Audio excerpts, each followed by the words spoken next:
So, after this moment of a suggestion of Blanche's internal crisis, Stella appears in the scene, and this is their first moment of contact. She comes quickly around the corner of the building and runs to the door of the downstairs flat. And Stella is calling out joyfully, Blanche, this is important.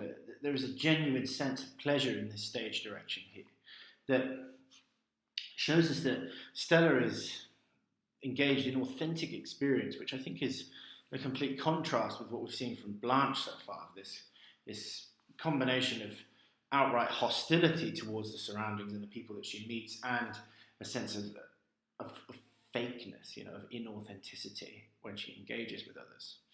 For a moment they stare at each other, and then Blanche springs up and runs to her with a wild cry. So there's again this kind of loss of control in Blanche's behaviour that is joyful, but I think it captures at the same time joy and a sense of her own vulnerability, that there's a kind of wild, uncontrollable quality to Blanche's behaviour that suggests her fragility. And we see this more, there's a kind of a strange obsessive quality to the way that she interacts with Stella in this opening. She says, Stella, Stella for star. And there's a profound sense of relief on Blanche's part that I think shows her perhaps a sense of isolation and the relief of connecting with someone that shares some of the past and shares possibly some connection to the values that she embodies in this stage direction, where she speaks with feverish vivacity, it's kind of with so much life that she seems sort of sick, she seems ill, as if she feared for either of them to stop and think. And I think there's this kind of desire for an impulsive connection with her based on bloodline and based on the past. Because if they were to stop and think, they would have to reapproach their differences and their different approaches to reality and the evolving experience that has put a boundary between the two of them. Blanche's first interactions with Stella are particularly irritating. Now then, let me look at you, but don't you look at me, Stella. Again, we see both her willingness to scrutinise others, to criticise them, what we've seen already, and her desire to stay out of everyone's hard glare. She's too fragile. She can't handle the glare of reality. So there's a sense of discomfort in people looking at her. No, not till later. Not till I've bathed and rested. And here's the introduction of a motif that Williams uses throughout the play, of Blanche evading the light, evading reality, and bathing continually as a way of perhaps absolving herself of the past and her degradation, and as a form of purification for her sins. And turn that overlight off. Turn that off. I won't be looked at in this merciless glare. So she personifies the light in these lines. She's desperate to get the light off. So she's, with those lines and those opening stage directions about her, not being able to handle an intense light. We see her articulating that point here. That again that reworks this motif of light and dark and shows her discomfort with reality. She cannot handle being seen in the honest light of day, so to speak. Stella laughs and complies. She sees this original point, perhaps as a kind of an adorable quirk. She's not entirely sure yet about the seriousness of these requests from Blanche. She becomes bossy and orderly again. Come back here now, oh my baby, Stella for star. She embraces her again. And I think this sort of continual hugging. Maybe I'm being perhaps particularly British here, but there's a sort of needy quality about all this hugging that they seem to be doing. I thought you would never come back to this horrible place. What am I saying? I didn't mean to say that. I meant to be nice about it and say, oh, what a convenient location and such. Precious lamb, you haven't said a word to me. There's many things going on here that are unbelievably irritating.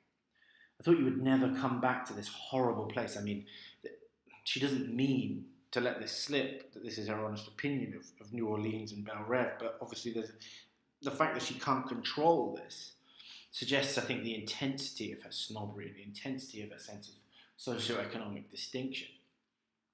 But not only does she not control it, but then she actually articulates the fact that she couldn't control it.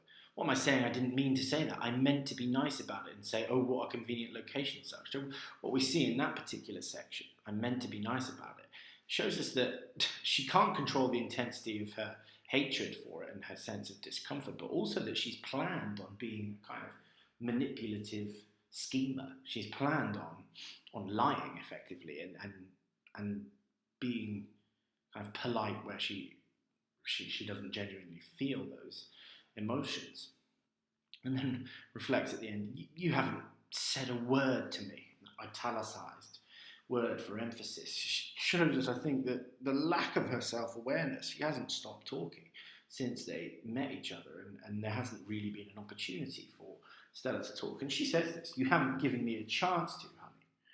You know, she laughs, but her glance at Blanche is a little anxious. So we see again, immediately there's a sense of, I think, alienation between the two of them, that there's a sense of irreconcilable difference, that we're only being given gentle hints of here, but you know, their entire approach to life, as we see as we go throughout the play, is different. And Stella is anxious about what Blanche represents and her stubborn rigidity and her stubborn adherence to the past and its social orthodoxies. Well, now you talk. Open your pretty mouth and talk while I look around for some liquor. Now, there's an irony in this, in that the content of what she's asking Stella to say is unimportant.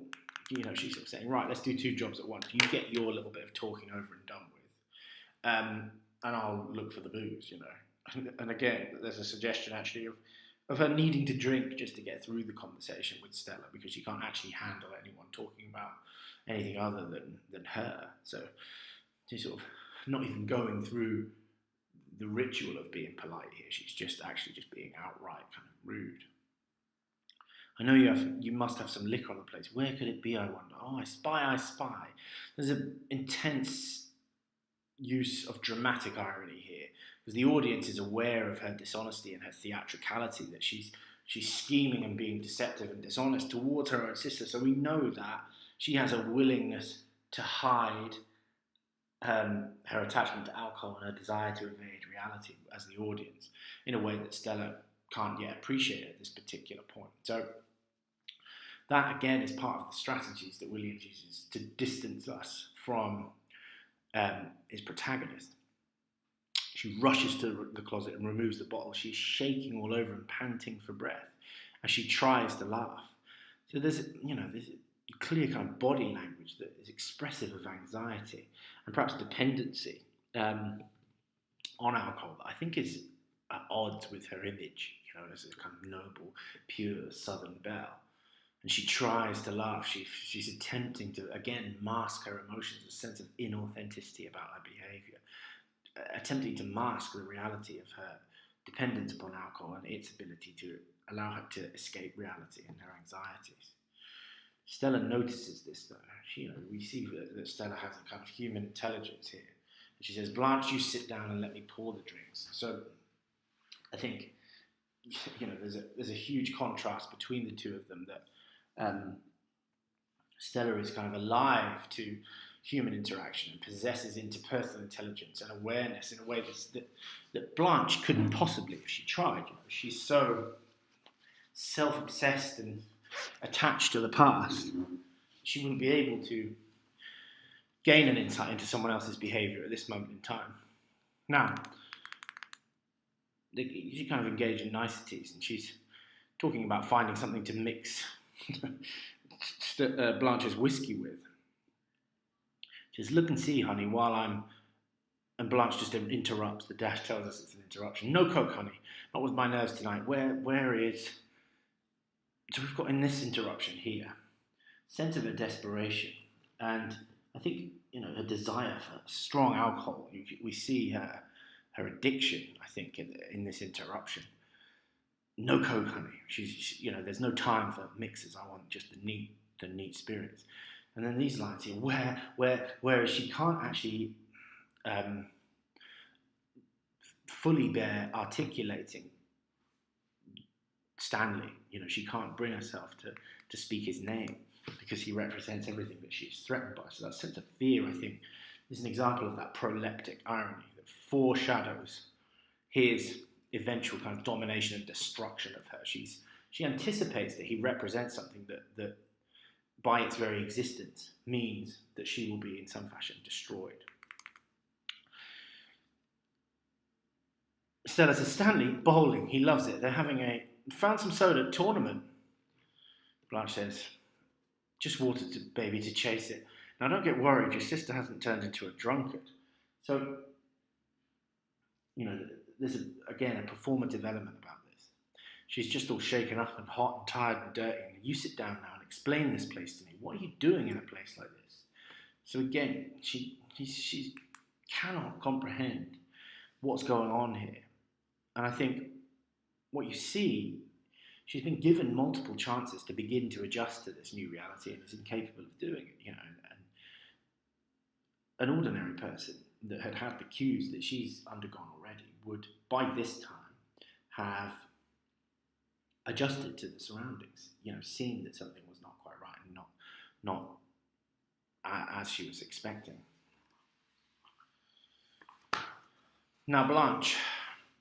Oh, I'm going to be hypocritical. I'm not going to be hypocritical. I'm going to be honestly critical about it. So there's a sort of self-conscious awareness of her ability to be honest.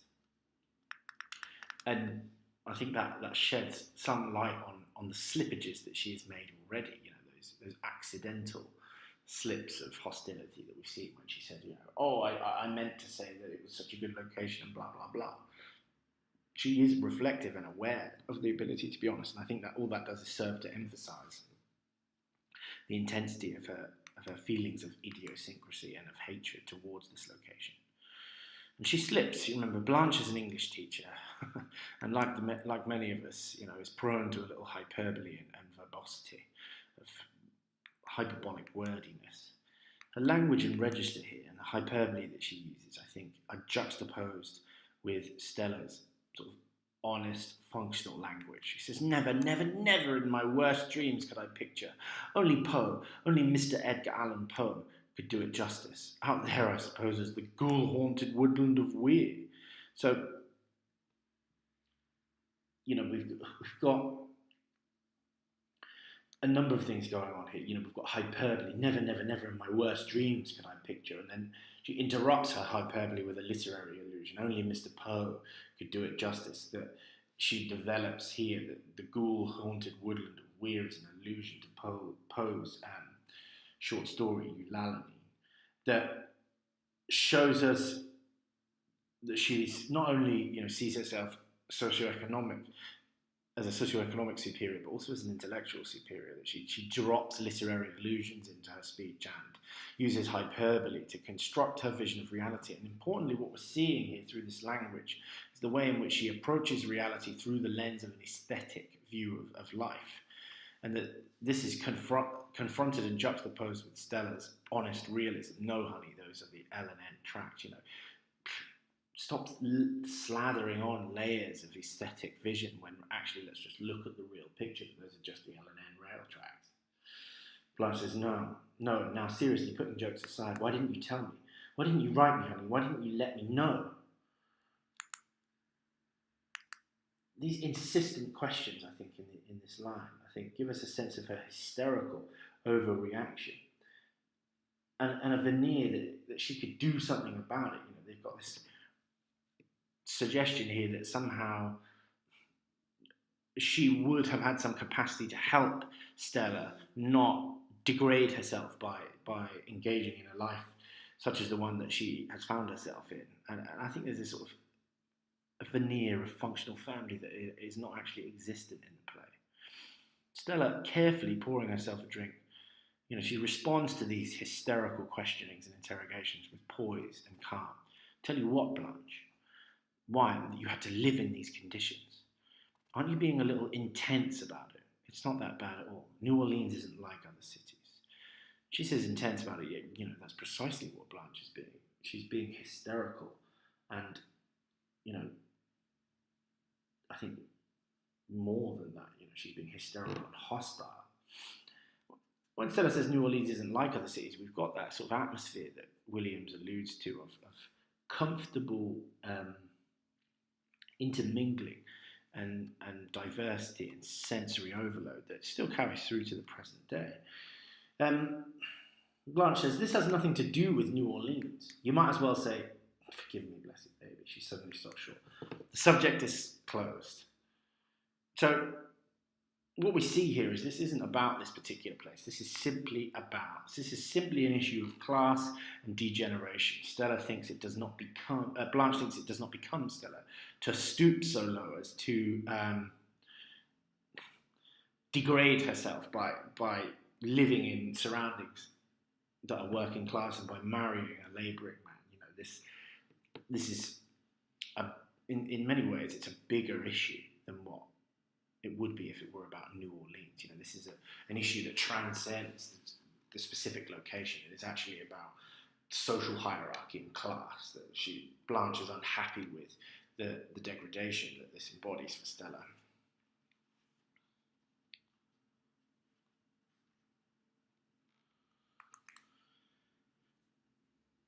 During the pause, Blanche stares at her and she smiles at Blanche. Blanche is looking down at her glass, which shakes in her hand. You're all I've got in the world, and you're not glad to see me.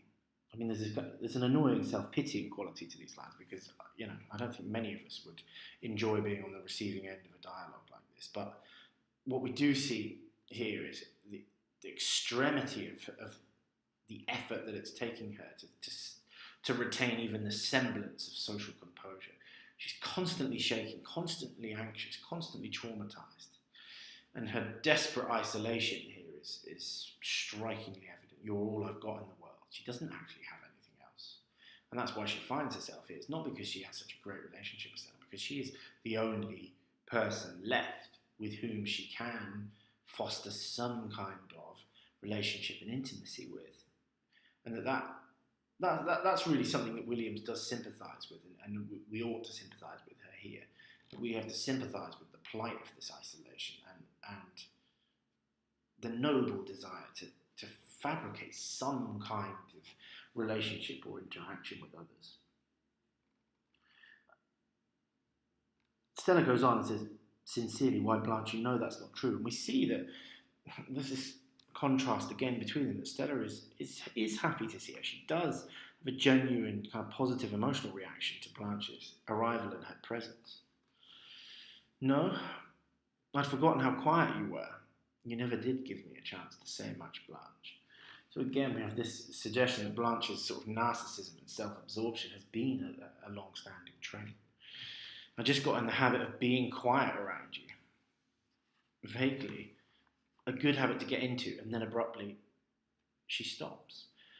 And this is important that she slips into this sort of cell. She's about to go off on a kind of a moment of self-celebration. And she says, it's a good habit to get into.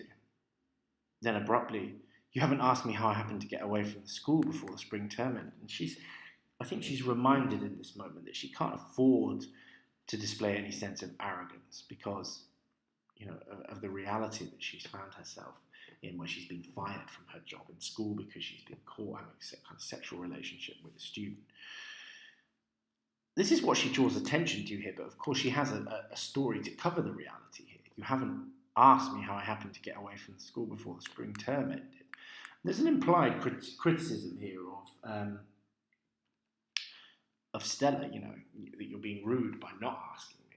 But it's a way of refocusing the dialogue on herself and the fact that what she's about to draw attention to is another effort to shroud or mask reality.